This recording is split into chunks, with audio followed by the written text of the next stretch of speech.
I've lost 180 pounds with a combination of carnivore, keto, and counting calories. I reached my goal in November of 2022, and over the past year and a half, I've noticed the scale went up about 8 pounds.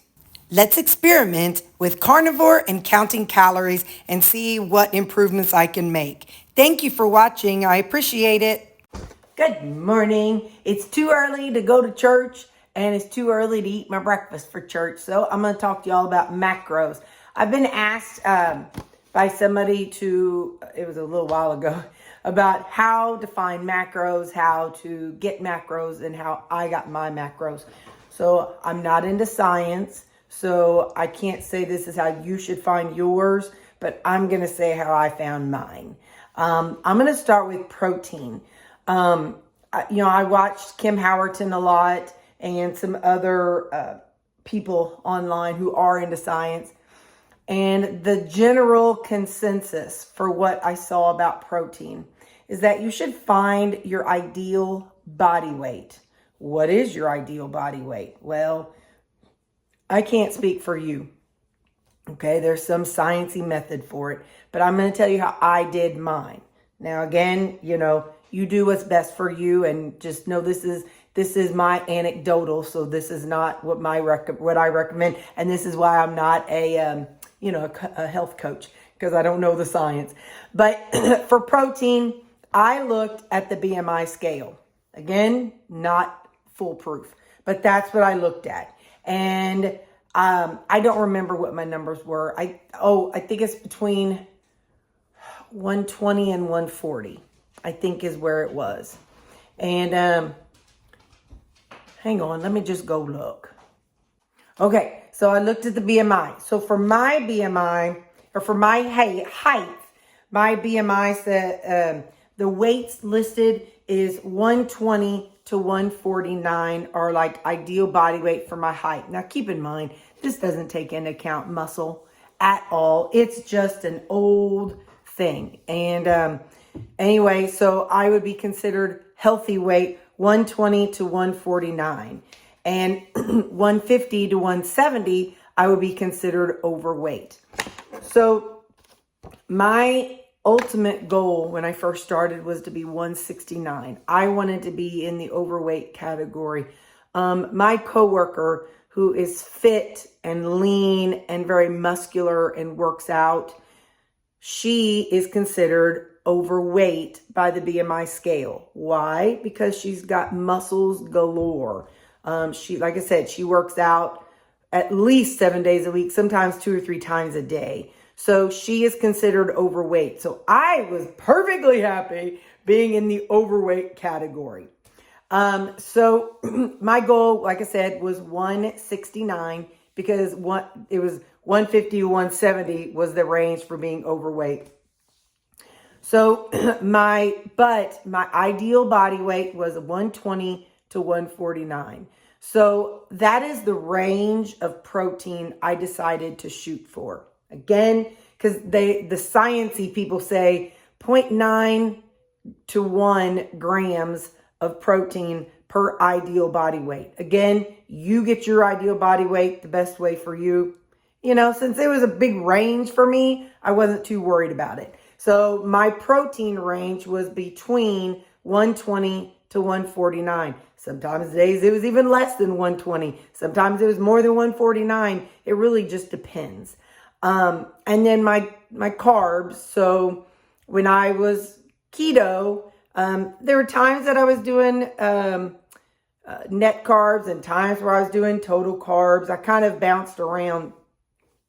But something I found for me is all of my carbs were coming from fruit and vegetables.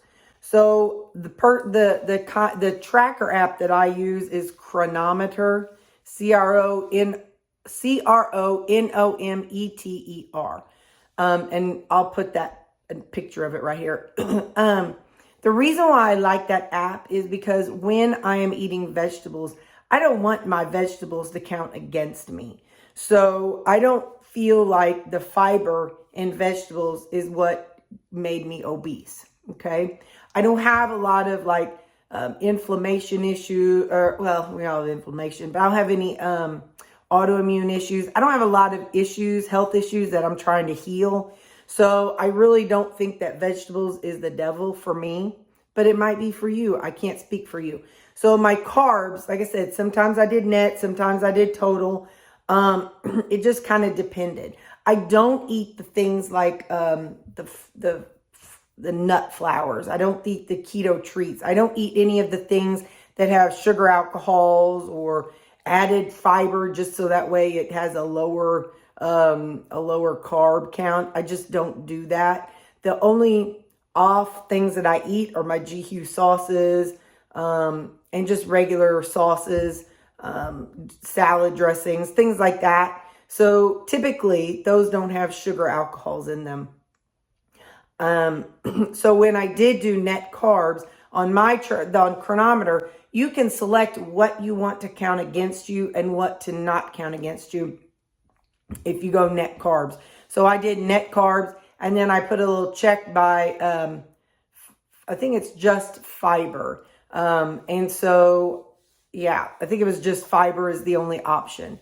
So, like I said, I don't think the fiber in vegetables should count against me, but I think sugar alcohol should count against me. I think the other things that are listed should count against me. And again, I'll try to put a picture up here so that way you can see how I have my net carb set on Chronometer.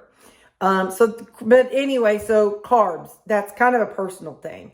You know, you can start off with net carbs and see, is your scale moving? But if it's not moving, listen, it is all personal and it is all trial and error. You can get a starting point today and in 8 to 10 weeks, you'll be changing. I am telling you, things will change along the way. But that's net carbs or total carbs. You know, you choose what's going to work for you. My glasses sit crooked. Anyway, fat. Fat is not a number I shoot for or I look for because I'm more focused on calories and protein.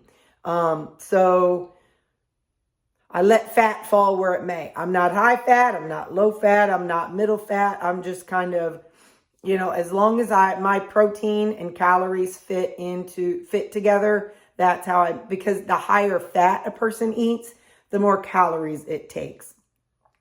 So like right now I'm doing the 85% burgers and those are higher fat than the 93% ground beef that I was using before. So I just let fat fall where it may. I'm not saying I should. I'm just saying I let fat fall where it may. It's not a number I even pay attention to, except when I take the picture and post it here. I'm like, okay. So I really don't even know from day to day what my fat is. So because like I said, I'm not one of those people that say, you got to add extra fat. You got to add extra fat. Now, I'm not saying you shouldn't. I'm not saying that it's not a good thing to add extra fat. But what I'm saying is, in my opinion, you know, keto was designed for kids who had seizures, and those kids needed extra fat for their brain. But I have plenty of fat on my body that I need to lose. So for me, once I switched to keto and started thinking that way, and I stopped adding in the extra fat and the extra calories from fat, because of the extra calories in the fat, when I stopped doing that, that's when my weight started shifting. So again, I'm not saying that's what you should do, but I am saying that for somebody who had plenty of fat to burn on my body, plenty of fat on my body to burn as fuel, that worked for me. That's when I started losing weight. But you do what's better for you. So that's protein, approximately 0.9 to 1 gram per ideal body weight. Carbs, it's a personal decision whether you use total or net. You know, if you go keto, then it's 20. But then I've also heard that carnivore people, it's about 10. I don't know. That's kind of a personal thing. And then fat, again, I don't look at it. I don't add extra fat. I try to steer away from adding extra fat to my stuff. And then calories. Now, let's get into calories. How did I start? Well, when I started counting calories, I was eating about 2 pounds of 80-20 ground beef a day. And sometimes I was adding extra fat, sometimes not. But I was baking the burgers, and I was eating 2 pounds every day. So when I plugged that into a tracker app, that was approximately 2,200 calories. Now, give or take a couple hundred. Don't focus on that. But it was about 2,200 calories. So I thought, okay, so I want to lower my calories so that my scale will go down. So I started at 1,800. And then what I did was I said, okay, 1,800 is going to be my number. And then before I even changed what I was doing, I started plugging food in to see how much I could eat of what in order to get 1,800. So I was just coming off of carnivore, so I knew I wanted to be meat focused. And I knew I didn't want to do all the extra added fat. So at that stage, I needed bulk. I needed bulk on my plate. So I started investing, and not investing, but it is like investing when it comes to meat. I started buying 93% ground beef. But what I did was I looked up how much of that ground beef I needed. I wanted the numbers to be the same. So I'm just going to I'm just going to pick a number, and I don't know. So please don't take this as exact. But let's just say I started at 10 ounces of ground beef at lunch or supper. And then I added vegetables. I looked at what was going to be 20. So I added vegetables to lunch and supper. And then breakfast was, I think at that time when I first started, I was doing yogurt and cottage cheese blend at breakfast. Along with my coffee, because I've always had coffee. Well, I think there was a time in carnivore that I didn't do coffee, but then I went back to coffee. So coffee is just kind of one of them things. It is what it is, and you can be carnivore and drink coffee. I know Kelly Hogan does, and some others do, but whatever makes you feel better. But calories, I just said, I'm starting at 1,800 calories. But before I changed, I plugged things in. I sat down with a tracker app. Look, guys, you can. You can log online and see what's an 1,800 calorie meal and go that route if that's what you want to do. But if you're going to learn from your weight loss, you have to figure out how to do it yourself. You have to, when you get to the stage of tracking, you have to learn to understand tracking, and you have to be willing to put in the work to understand how it works. Because if you rely on somebody to give you an eating plan, like Weight Watchers does, if you rely on that, then you're not going to learn to think for yourself. And then when later on, when your scale starts creeping up, you're not going to know what to do. And when you're on your way down and your scale stops, because it will, about every 10 to 12 pounds, you have to readjust your macros. So, or your calories and your protein, or your calories, you have to. So you have to learn this stuff for yourself. Now, I'm not saying you have to when you start, okay? When you start, you can do dirty keto, you can do dirty carnivore, you can do just clean eating, whatever floats your boat. But when your scale starts stalling, that's when you really have to put in the work and learn what to do. So anyway, so back to the thing. So 1,800 calories. I plugged in the meats for lunch and supper, and then what I wanted for breakfast, and then I based the other things around that. So then I tootled along, and 1,800-ish, bam, I hit a stall. And a stall is not just 2 weeks, not just 3 weeks. A stall is 3 to 6 weeks. I don't care if you have a little up here this week or a little same for 3 weeks. That ain't a stall. That's hormonal. That's just your body. You're going through some stress. That's just who knows what. So don't think just because you don't lose for 1 or 2 weeks. Guys, this is a long journey. This is not just you see people, oh, I lost 100 pounds in 13 months. Well, that just isn't always possible, okay? That's just not how it always works. So some people, cool, but not every people. And if you're like me, it won't be for you.